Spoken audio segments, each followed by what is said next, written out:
top of ice hockey, you were also a very good roller hockey player. So you actually then, you deferred law school for a year to go to France and play professional roller hockey, correct? Yeah, yeah, it was.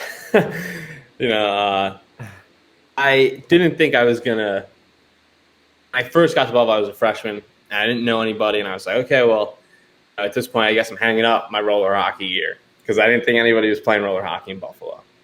There, I met this kid Jess Hack, and he's like, oh, we play roller hockey here, and he's like, you should try out for Buffalo Storm.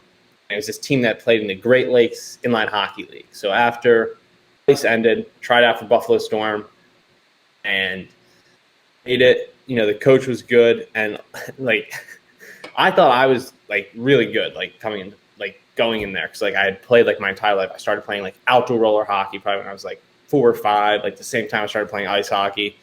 So I had played for a long time, and then when I was a freshman in high school, I started playing indoor, which is basically the same thing, just a mat and different wheels, and 4 guys instead of 5. And I went there, I was thinking okay, I'm really good. Get there, Jess Hackett told me to try for Buffalo Storm, and some of these kids were incredible. Hackett, he played on the Team USA for roller hockey. They had Kenny Tenza, he was filthy.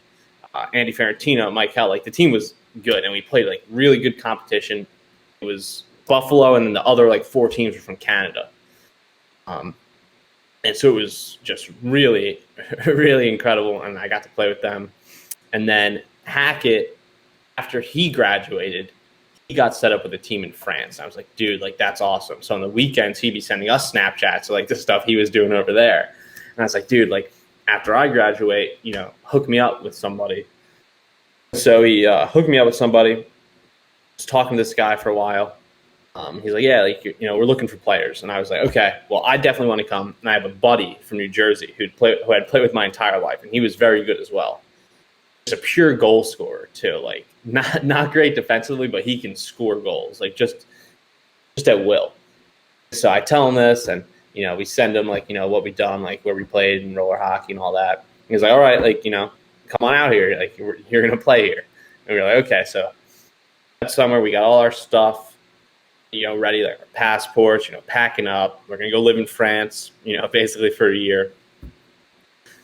And we leave New Jersey at 3 p.m. flying out of Newark. And we're flying WOW Airlines. Wow. And so I tell people this, and they're like, oh,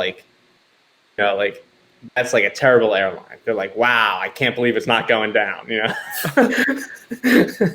And so leave at 3 p.m. We have a layover in Iceland, I think.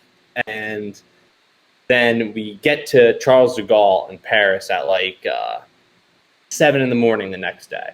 And so we're tired, we're jet lagged. We have no idea who's coming to pick us up. And our phones aren't working, basically, because we hadn't upgraded them, and my phone was dead, so I think only his was working. So we're on Facebook messaging these people, and they're like, oh yeah, we'll be there, and we have no clue what these guys look like. So they're these twins from Czechoslovakia.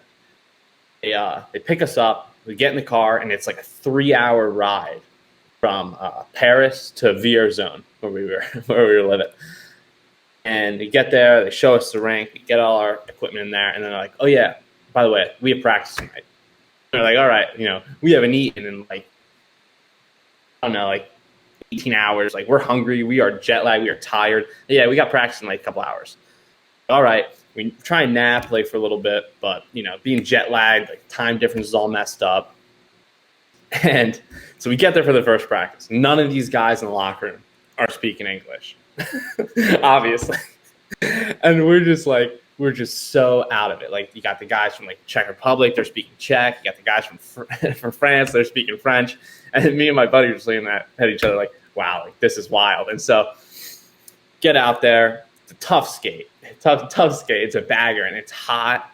The rink is not air conditioned, and we didn't know the climate, what the climate was going to be there. And it was hot. Had to be 90, might have been 100 in that rink. We're sweating. and we're doing like a little scrimmage at the end of practice. And at this point, I am gassed. I'm not in the best shape at this point, and I'm jet lagged. Haven't eaten. I'm just downing it. And I remember picking up the puck in the defensive zone, and the nets are smaller and they're more compact, and the posts are like this big, thick, and they stick out in the back a little bit further than in ice hockey. And so I'm skating around.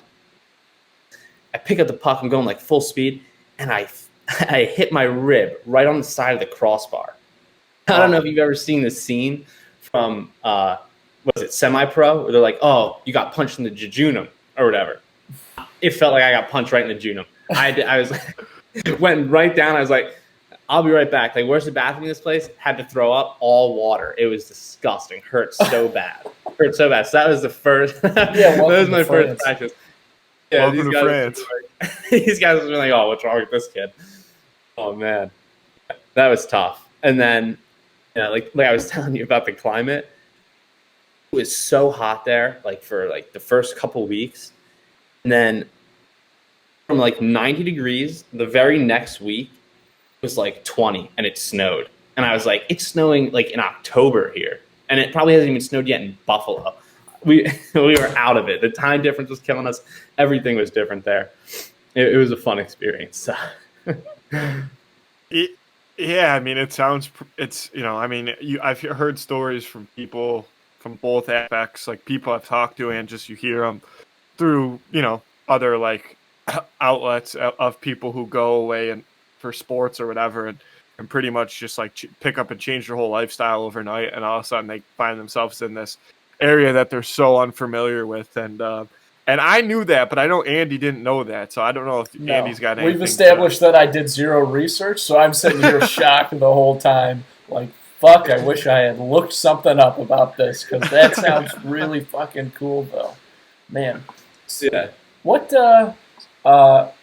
is the biggest difference if you're playing roller hockey to ice hockey? Well, there's no hitting in roller hockey. So do you have to wear pads and stuff still? Same pads or what? You don't wear shoulder pads. You still wear elbow pads. And then you don't need to wear like as thick of a girdle, really. That's the big difference. And it's a little bit more, a skill game. Like it still gets gritty in the corners and, things like that. But definitely more skill. And so in ice hockey, I was, known for being like fast, like speedy. And so I was actually better at roller hockey because people couldn't just come over and just hammer me.